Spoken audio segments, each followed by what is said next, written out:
Hello everybody, and welcome back to the Whisper Nook. Thank you for joining us here today for another set of Grimm's fairy tale stories. I just want to say that I feel a little bit out of it. I have been dealing with a lot over the past couple days. I broke my hand a couple days ago, which is great fun, and I've also at the same time come down with a cold or something, so I feel terrible. I hate taking painkillers, so I've been trying to avoid them, but I'm at the point now where I may need to start because I have reached my pain management limit. But apart from that, I feel ready to tell more stories. So I apologise for the lack of stories for the past couple of days, but I'm ready to get back into it. So the first little story we're going to read today is called Cat and Mouse in Partnership. A certain cat had made the acquaintance of a mouse, and had said so much to her about the great love and friendship she felt for her, that at length the mouse agreed that they should live and keep a house together. But we must make a provision for winter, or else we shall suffer from hunger, said the cat. And you, little mouse, cannot venture everywhere, or you will be caught in a trap some day. The good advice was followed, and a pot of fat was bought, but they did not know where to put it. At length, after much consideration, the cat said, I know no place where it will be better stored than in the church, for no one dares take anything away from there. We will set it beneath the altar, and not touch it until we really are in need of it. So the pot was placed in safety, but it was not long before the cat had a great yearning for it, and said to the mouse, I want to tell you something, little mouse. My cousin has brought a little son into the world, and has asked me to be his godmother. He is white with brown spots, and I am to hold him over the font at the christening. Let me go out today, and you look after the house by yourself. Yes, yes, answered the mouse, by all means go, and if you get anything very good to eat, think of me. I should like a drop of sweet red christening wine myself. All this, however, was untrue. The cat had no cousin, and had not been asked to be godmother. She went straight to the church, stole to the pot of fat, and began to lick at it, and licked the top of the fat off. Then she took a walk upon the roofs of the town, looked out for opportunities, and then stretched herself in the sun, and licked her lips whenever she thought of the pot of fat, and not until it was evening did she return home. Well, here you are again, said the mouse. No doubt you have had a merry day. All went off well, answered the cat. What name did they give the child? Top off, said the cat quite coolly. Top off, cried the mouse. That is a very odd and uncommon name. Is it a usual one in your family? What does that matter, said the cat. It is no worse than Crumb Stealer, as your godchildren are called. Before long, the cat was seized by another fit of yearning. She said to the mouse, You must do me a favour once more. Manage the house for a day alone. I am again asked to be a godmother, and as the child has a white ring around its neck, I cannot refuse. The good mouse consented, but the cat crept behind the town walls to the church, and devoured half of the pot of fat. Nothing ever seems so good as what one keeps to oneself, said she, and was quite satisfied with her day's work. When she went home, the mouse inquired, And what was the child christened? Half done, answered the cat. Half done? What are you saying? I have never heard that name in my life. I'll wager anything it is not in the calendar. The cat's mouth soon began to water for some more licking. All good things go in three, said she. I am asked to stand godmother again. The child is quite black, only it has white paws, but with that exception, it has not a single white hair on its whole body. This only happens once every few years. You will let me go, won't you? Top off, half done, answered the mouse. They are such odd names. They make me very thoughtful. You sit at home, said the cat, in your dark grey fur coat and long tail, and are filled with fancies. That's because you do not go out in the daytime. During the cat's absence, the mouse cleaned the house and put it in order, but the greedy cat entirely emptied the pot of fat. When everything is eaten up, one has some peace, she said to herself, and well filled and fat, she did not return home till night. The mouse at once asked what name had been given to the third child. It will not please you more than the others, said the cat. He is called All Gone. All Gone, cried the mouse. That is the most suspicious name of all. I have never seen it in print. All Gone. What can that mean? And she shook her head, curled herself up, and lay down to sleep. From this time forth, no one invited the cat to be godmother, but when the winter had come and there was no longer anything to be found outside, the mouse thought of their provision and said, Come, cat, we will go to our pot of fat which we have stored up for ourselves. We shall enjoy that. Yes, answered the cat, you will enjoy it as much as you would enjoy sticking that dainty tongue of yours out of the window. They set out on their way, but when they arrived, the pot of fat certainly was still in its place, but it was empty. Alas, said the mouse, now I see what has happened. Now it comes to light. You are a true friend. You have devoured all when you were standing godmother. First top off, then half done, then... Will you hold your tongue? Cried the cat. One word more, and I will eat you too. All Gone was already on the poor mouse's lips. Scarcely had she spoken it before the cat sprang on her, seized her, and swallowed her down. Verily, that is the way of the world. The next little story is called The Goose Girl. The king of a great land died, and left his queen to take care of their only child.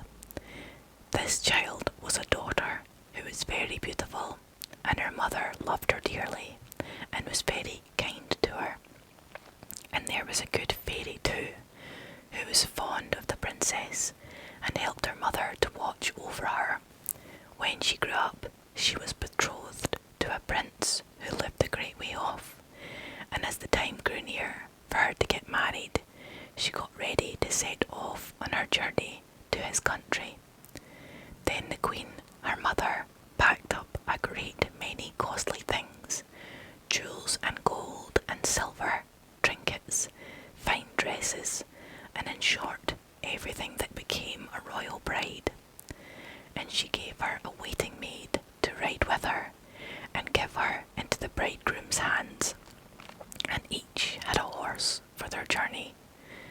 Now the princess's horse was the fairy's gift, and it was called Falada, and could speak. When the time came for them to set out, the fairy went into her bedchamber, and took a little knife, and cut off a lock of her hair, and gave it to the princess, and said, Take care of it, dear child, for it is a charm that may be of use to you on the road. Then they all took a sorrowful leave of the princess, and she put the lock of hair into her bosom, got upon the horse, and set off on her journey to her bridegroom's kingdom. One day, as they were riding along by a brook, the princess began to feel thirsty, and she said to her maid, Pray down and fetch me some water in my golden cup out of yonder brook, for I want to drink. Nay, said the maid, if you are thirsty, get off yourself and stoop down by the water and drink. I shall not be your waiting maid any longer. Then she was so thirsty that she got down and knelt over the little brook and drank, for she was frightened and dared not to bring out her golden cup. And she wept and said, "Alas, what will become of me?" And the lock answered her and said, "Alas, alas, if thy mother knew it, sadly, sadly, she would rue it." But the princess was very gentle and meek, and so she said nothing to her maid's ill behaviour, but got upon her horse again. Then all rode further on their journey, till the day grew so warm, and the sun so scorching, that the bride began to feel very thirsty again. And at last, when they came to a river, she forgot her maid's rude speech, and said, "Pray get down and fetch me some water to drink in my golden cup." But the maid answered, and even spoke more nastily than before, "Drink if you will, but I shall not be your waiting maid." Then the princess was so thirsty that she got off of her horse and lay down, and held her head over the running stream, and cried, and said, "What will become of me?" And the lock of hair answered again, "Alas, alas, if thy mother knew it, sadly, sadly, she would rue it." And as she leaned down to drink, the lock of hair fell from her bosom and floated away with the water. Now she was so frightened that she did not see it, but her maid saw it, and was very glad, for she knew the charm, and she saw that the poor bride would be in her power, now that she had lost the hair. So when the bride had done drinking, and would have got upon Falada again, the maid said, "I shall ride upon Falada, and you may have my horse instead." So she was forced to give up her horse, and soon afterwards to take off her royal clothes, and put on her maid's shabby ones. At last, as they drew near the end of their journey, this treacherous servant threatened to kill her mistress if she ever told anyone what had happened. But Falada saw it all, and marked it well. Then the waiting maid got upon Falada, and the real bride rode upon the other horse, and they went on in this way till at last they came to the royal court. There was great joy at their coming, and the prince flew to meet them, and lifted the maid from her horse, thinking she was the one who was to be his wife, and she was led upstairs to the royal chamber, but the true princess was told to stay in the court below. Now the old king happened just then to have nothing else to do, so he amused himself by sitting at his kitchen window, looking at what was going on, and he saw her in the courtyard. As she looked very pretty and too delicate for a waiting maid, he went up into the royal chamber to ask the bride who it was she had brought with her. That was thus left standing in the court below. "I brought her with me for the sake of her company on the road," said she. "Pray give the girl some work to do, that she may not be so idle." The old king could not for some time think of any work for her to do, but at last he said, "I have a lad who takes care of my geese. She may go and help him." Now the name of this lad, that the real bride was to help in watching the king's geese, was Curdken. But the false bride said to the prince, "Dear husband, pray do me one piece of kindness." "That I will," said the prince. "Then tell one of your slaughterers to cut off the head of the horse I rode upon, for it was very unruly, and plagued me sadly on the road." But the truth was, she was very much afraid lest Falada should some day or other speak, and tell all she had done to the princess. She carried her point, and the faithful Falada was killed. But when the true princess heard of it, she wept and begged the man to nail up Falada's head against the large dark gate of the city, through which she had to pass every morning and evening, that there she might still see him sometimes.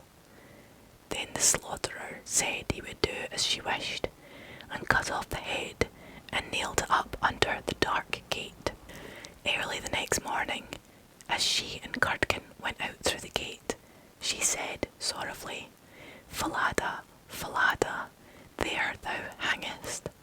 And the head answered, "Bride, bride, there thou gangest. Alas, alas, if thy mother knew it, sadly, sadly would she rue it." Then they came out of the city and drove the geese on. And when they came to the meadow, she sat down upon a bank there and let down her waving locks of hair, which were all of pure silver. And when Curdken saw it glitter in the sun, he ran up and would have pulled some of the locks out, but she cried, "Blow, breezes, blow, let Curdken's hat go. Blow, breezes, blow, let him after it go.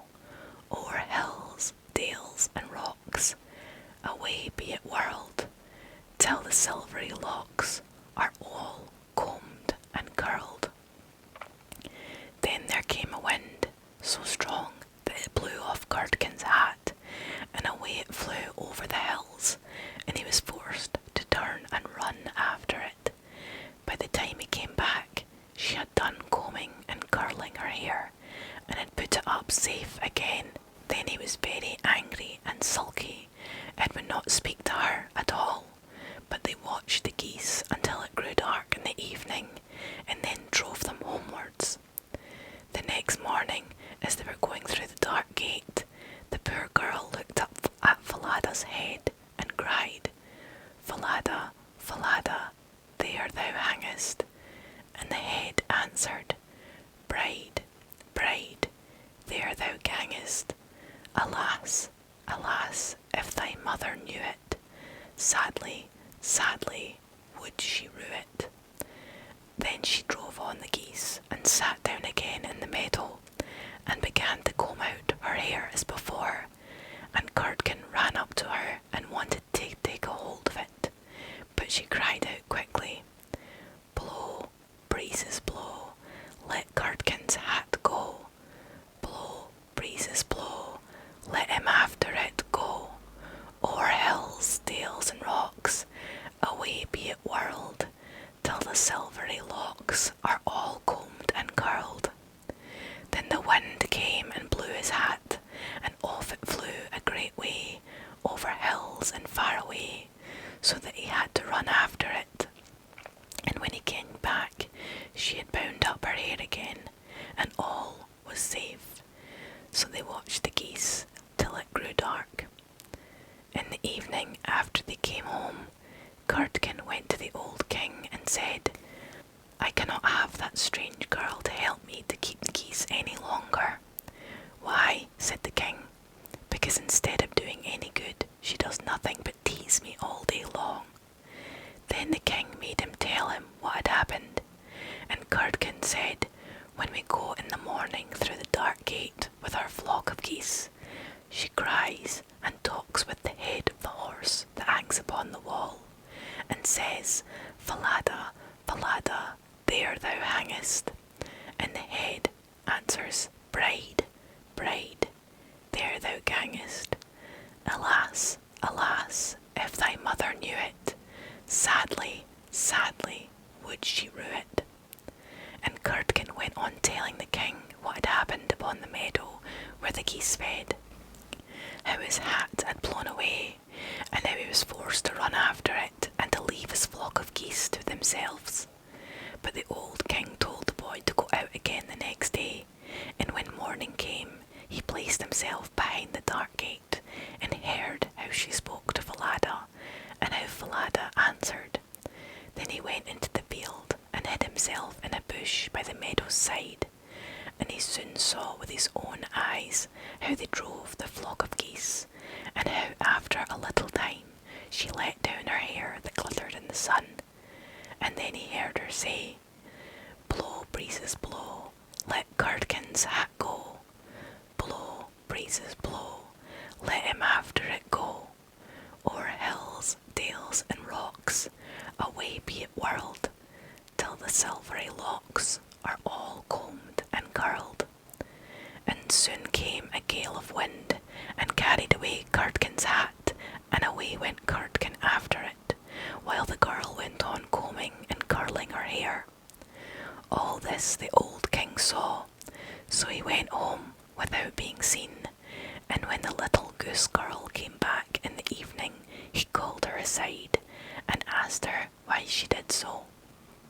But she burst into tears and said, "That I must not tell you or any man, or I shall lose my life."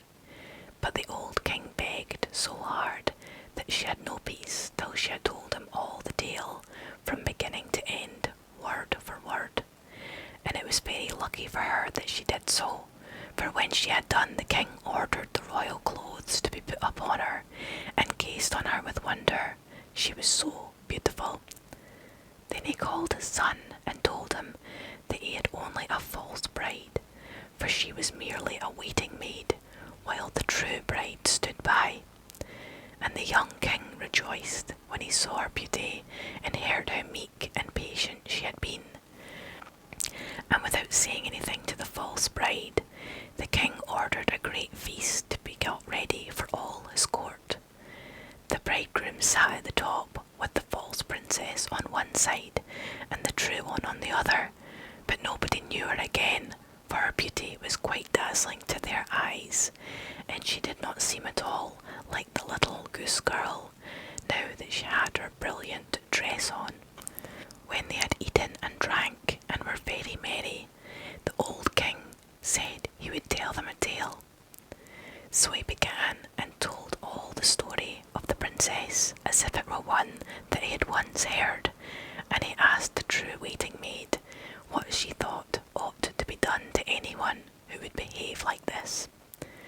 "Nothing better," said this false bride, "than she should be thrown into a cask stuck round with sharp nails, and that 2 white horses should be put to it, and should drag it from street to street until she was dead." "Thou art she," said the old king, "and as thou hast judged thyself, so shall it be done to thee." And the young king was then married to his true wife, and they reigned over the kingdom in peace and happiness all their lives. And the good fairy came to see them, and restored the faithful Falada to life again. The next little story is one part of several stories, I think, that will appear through the Grimm's fairy tale books that are called The Adventures of Chanticleer and Bartlett. This one is called How They Went to the Mountains to Eat Nuts. "The nuts are quite ripe now," said Chanticleer to his wife Bartlett. "Suppose we go together to the mountains and eat as many as we can before the squirrel takes them all away." "With all my heart," said Bartlett. "Let us go and make a holiday of it together." So they went to the mountains, and as it was a lovely day, they stayed there till the evening. Now whether it was that they had eaten so many nuts that they could not walk, or whether they were lazy and would not, I do not know. However, they took it into their heads that it did not become them to go home on foot. So Chanticleer began to build a little carriage of nutshells, and when it was finished, Bartlett jumped into it and sat down, and bid Chanticleer harness himself to it and draw her home. "That's a good joke," said Chanticleer. "No, that will never do. I'd rather walk half home. I'll sit on the box and be coachman, if you like, but I will not draw." While this was passing, a duck came quacking up and cried out, "You thieving vagabonds, what business have you in my grounds? I'll give you well for your insolence." And upon that she fell upon Chanticleer most lustily. But Chanticleer was no coward, and returned the duck's blows with his sharp spurs so fiercely that she soon began to cry out for mercy, which was only granted her upon condition that she would draw the carriage home for them. This she agreed to do, and Chanticleer got up upon the box and drove, crying, "Now, duck, get on as fast as you can." And away they went, at a pretty good pace. After they had travelled along a little way, they met a needle and a pin walking together along the road, and the needle cried out, "Stop, stop," and said it was so dark that they could hardly find their way, and such dirty walking they could not get on at all. He told them that he and his friend, the pin, had been at a public house a few miles off, and had sat drinking till they had forgotten how late it was. He begged, therefore, that the travellers would be so kind as to give them a lift in their carriage. Chanticleer, observing that they were but thin fellows and not likely to take up much room, told them that they might ride, but made them promise not to dirty the wheels of the carriage in getting in, nor to tread on Bartlet's toes. Late at night they arrived at an inn, and as it was bad travelling in the dark, and the duck seemed much tired and waddled about a good deal from one side to the other, they made up their minds to fix their quarters there. But the landlord at first was unwilling, and said his house was full, thinking they might not be very respectable company. However, they spoke civilly to him, and gave him the egg which Bartlet had laid by the way, and said they would give him the duck, who was in the habit of laying one every day. So at last they let them come in, and they bespoke a handsome supper, and spent the evening very jollily. Early in the morning, before it was quite light, and when nobody was stirring in the inn, Chanticleer awakened his wife, and fetching the egg, they pecked a hole in it, ate it up, and threw the shells into the fireplace. Then they went to the pin and needle, who were fast asleep, and seizing them by their heads, stuck one into the landlord's easy chair, and the other into his handkerchief. And having done this, they crept away as softly as possible. However, the duck, who slept in the open air in the yard, heard them coming, and jumping into the brook which ran close by the inn, soon swam out of their reach. An hour or two afterwards, the landlord got up and took his handkerchief to wipe his face, but the pin ran into him and pricked him. Then he walked into the kitchen to light his pipe at the fire, but when he stirred it up, the eggshells flew into his eyes and almost blinded him. "Bless me," said he, "all the world seems to have a design against my head this morning," and so saying, he threw himself sulkily into his easy chair. But oh dear, the needle ran into him, and this time the pain was not in his head. He now flew into a very great passion, and suspecting the company who had come in the night before, he went to look after them, but they were all off, so he swore that he never again would take in such a troop of vagabonds, who ate a great deal, paid no reckoning, and gave him nothing for his trouble but their apish tricks. Part 2. How Chanticleer and Bartlet went to visit Mr. Corpse. Another day, Chanticleer and Bartlet wished to ride out together, so Chanticleer built a handsome carriage with 4 red wheels and harnessed 6 mice to it, and then he and Bartlet got into the carriage, and away they drove. Soon afterwards, a cat met them and said, "Where are you going?" And Chanticleer replied, "All on our way, a visit to pay to Mr. Corpse, the fox, today." And the cat said, "Take me with you." Chanticleer said, "With all my heart. Get up behind, and be sure that you do not fall off. Take care of this handsome coach of mine, nor dirty my pretty red wheels so fine. Now mice, be ready, and wheels run steady, for we are going a visit to pay to Mr. Corpse, the fox, today." Soon after came up a millstone, an egg, a duck, and a pin, and Chanticleer gave them all leave to get into the carriage and go with them. When they arrived at Mr. Corpse's house, he was not at home, so the mice drew the carriage into the coach house. Chanticleer and Bartlet flew upon a beam,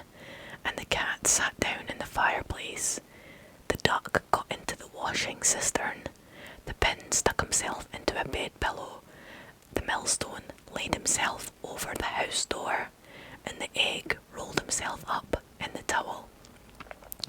When Mr. Corpse came home, he went to the fireplace to make a fire, but the cat threw all the ashes in his eyes, so he ran to the kitchen to wash himself.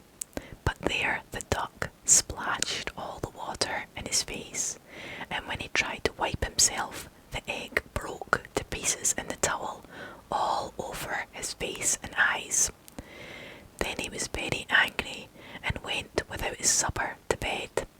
But when he laid his head on the pillow, the pin ran into his cheek. At this he became quite furious, and jumping up would have ran out of the house, but when he came to the door, the millstone fell down on his head and killed him on the spot. The third part: how Bartlett died and was buried, and how Chanticleer died of grief. Another day, Chanticleer and Bartlett agreed to go again to the mountains to eat nuts, and it was settled that all the nuts which they found should be shared equally between them. Now Bartlett found a very large nut, but she said nothing about it to Chanticleer and kept it all to herself. However, it was so big that she could not swallow it, and it got stuck in her throat. Then she was in such a great fright and cried out to Chanticleer, "Pray run as fast as you can and fetch me some water, or I shall be choked." Chanticleer ran as fast as he could to the river and said, "River, give me some water, for Bartlett lies in the mountain and will be choked by a great nut." The river said, "Run first to the bride and ask for a silken cord to drop the water." Chanticleer ran to the bride and said, "Bride, you must give me a silken cord, for then the river will give me the water, and the water I will carry to Bartlett, who lies on the mountain, and will be choked by a great nut." But the bride said, "Run first and bring me my garland that is hanging on a willow in the garden." Then Chanticleer ran to the garden and took the garland from the bough where it hung and brought it to the bride. And then the bride gave him the silken cord, and he took the silken cord to the river, and the river gave him water, and he carried the water to Bartlett. But in the meantime she was choked by the great nut, and lay quite dead, and never moved any more. Then Chanticleer was very sorry, and cried bitterly, and all the beasts came and wept with her over poor Bartlett. And 6 mice built a little hearse to carry her away to her grave, and when it was ready they harnessed themselves before it, and Chanticleer drove them. On the way they met the fox. "Where are you going, Chanticleer?" he said. To bury my Bartlett," said the other. "May I go with you?" said the fox. "Yes, but you must get up behind, or my horses will not be able to draw you." Then the fox got up behind, and presently the wolf, the bear, the goat, and all the beasts of the wood came and climbed upon the horse. So on they went till they came to a rapid stream. "How shall we get over?" said Chanticleer. "Then," said a straw, "I will lay myself across, and you may pass over me."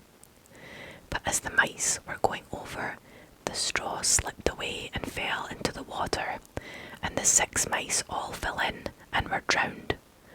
What was to be done? Then a large log of wood came and said, "I am big enough. I will lay myself across the stream, and you shall pass over upon me." So he laid himself down, but they managed so clumsily that the log of wood fell in and was carried away by the stream. Then a stone, who saw what had happened, came and kindly offered to help poor Chanticleer by laying himself across the stream, and this time he got safely to the other side with the hearse, and managed to get Bartlett out of it. But the fox and the other mourners who were sitting behind were too heavy, and fell back into the water, and were all carried away by the stream and drowned. thus Chanticleer was left alone with his dead partlet, and having dug a grave for her, he laid her in it, and made a little hillock over her. Then he sat down by the grave, and wept and mourned, till at last he died too. So all are dead. That's so sad. The last little fairy tale I will read today is called Rapunzel. We all know this one. There were once a man and a woman who had long in vain wished for a child. At length the woman hoped that God was about to grant her her desire. These people had a little window at the back of their house from which a splendid garden could be seen, which was full of the most beautiful flowers and herbs. It was, however, surrounded by a high wall, and no one dared to go into it because it belonged to an enchantress who had great power and was dreaded by all the world. One day the woman was standing by this window and looked down into the garden when she saw a bed which was planted with the most beautiful rampion, and it looked so fresh and green that she longed for it. She quite pined away and began to look pale and miserable. Then her husband was alarmed and asked, "What ails you, dear wife?"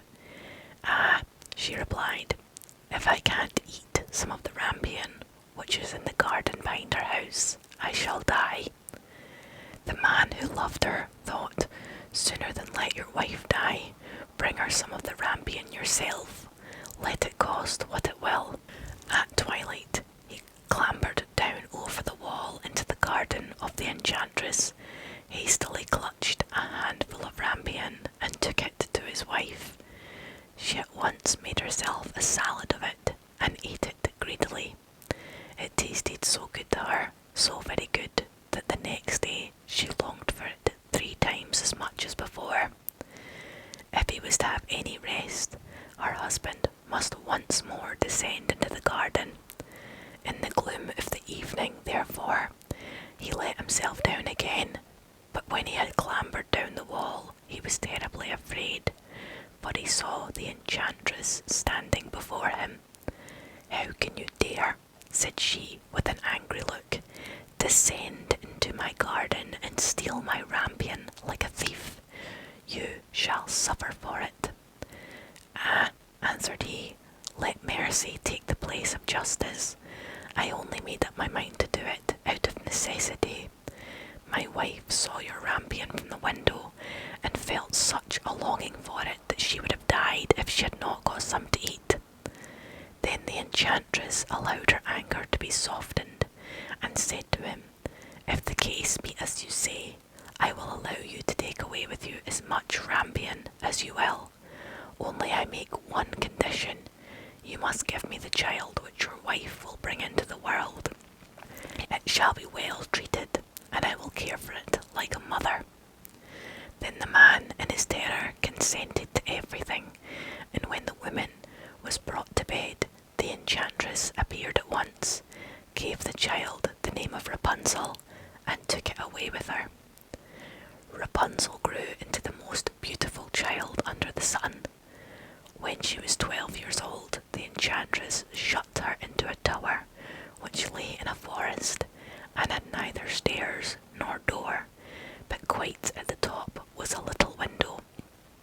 When the enchantress wanted to go in, she placed herself beneath it and cried, "Rapunzel, Rapunzel, let down your hair to me." Rapunzel had magnificent long hair, fine as spun gold, and when she heard the voice of the enchantress, she unfastened her braided tresses, wound them round one of the hooks of the window above, and then let the hair fall 20 ells down, and the enchantress climbed up by it. After a year or 2, it came to pass that the king's son rode through the forest and passed by the tower. Then he heard a song which was so charming that he stood still and listened. This was Rapunzel, who in her solitude passed her time in letting her sweet voice resound. The king's son wanted to climb up to her and looked for the door of the tower, but none was to be found. He rode home, the singing had so deeply touched his heart that every day he went out to the forest and listened to it. Once, when he was thus standing behind a tree, he saw that an enchantress came there, and he heard how she cried, "Rapunzel, Rapunzel, let down your hair to me." Then Rapunzel let down the braids of her hair, and the enchantress climbed up to her. "If that is the ladder by which one mounts, I too will try my fortune," said he. And the next day, when it began to grow dark, he went to the tower and cried, "Rapunzel, Rapunzel, let down your hair to me." Immediately the hair fell down and the king's son climbed up. At first, Rapunzel was terribly frightened when a man, such as her eyes had never yet beheld, came to her. But the king's son began to talk to her quite like a friend, and told her that his heart had been so stirred that it had let him have no rest, and he had been forced to see her. Then Rapunzel lost her fear, and when he asked if she would take him for her husband, and she saw that he was young and handsome, she thought, "He will love me more than the old Dame Gothel does." And she said yes, and laid her hand in his. She said, "I will willingly go away with you, but I do not know how to get down. Bring with you a skein of silk every time that you come, and I will weave a ladder with it. And when that is ready, I will descend, and you will take me on your horse." They agreed that until that time he should come every evening, for the old lady came by day. The enchantress remarked nothing of this, until once Rapunzel had said to her, "Tell me, Dame Gothel, how it happens that you are so much heavier for me to draw up than the young king's son. He is with me in a moment." "Ah, you wicked child," cried the enchantress, "what do I hear you say? I thought I had separated you from all the world, and yet you have deceived me." In her anger, she clutched Rapunzel's beautiful tresses, wrapped them twice round her left hand, seized a pair of scissors with the right, and snip, snap, they were cut off, and the lovely braids lay on the ground. And she was so pitiless that she took poor Rapunzel into a desert where she had to live in great grief and misery. On the same day that she had cast out Rapunzel, however, the enchantress fastened the braids of hair, which she had cut off, to the hook of the window, and when the king's son came and cried, "Rapunzel, Rapunzel, let down your hair," she let the hair down. The king's son ascended, but instead of finding his dearest Rapunzel, he found the enchantress, who gazed at him with wicked and venomous looks. "Aha!" she cried mockingly, "you would fetch your dearest, but the beautiful bird sits no longer in the nest. The cat has got it, and will scratch out your eyes as well. Rapunzel is lost to you. You will never see her again." The king's son was beside himself, and in his despair he leapt down from the tower. He escaped with his life, but the thorns into which he fell pierced his eyes. Then he wandered quite blind around the forest, ate nothing but roots and berries, and did not but lament and weep over the loss of his dearest wife. Thus he roamed about in misery for some years, and at length came to the desert where Rapunzel, with the twins to which she had given birth, a boy and a girl, lived in wretchedness. He heard a voice, and it seemed so familiar to him that he went towards it, and when he approached, Rapunzel knew him and fell on his neck and wept. Two of her tears wetted his eyes, and they grew clear again, and he could see with them as before. He led her to his kingdom, where he was joyfully received, and they lived for a long time afterwards, happy and contented.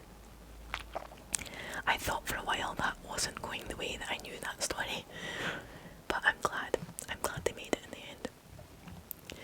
Well, that is it for this little group of stories. I hope you really enjoyed them, and you managed to relax whilst listening. Thank you as always for watching, and thank you as always for your support. It means the world.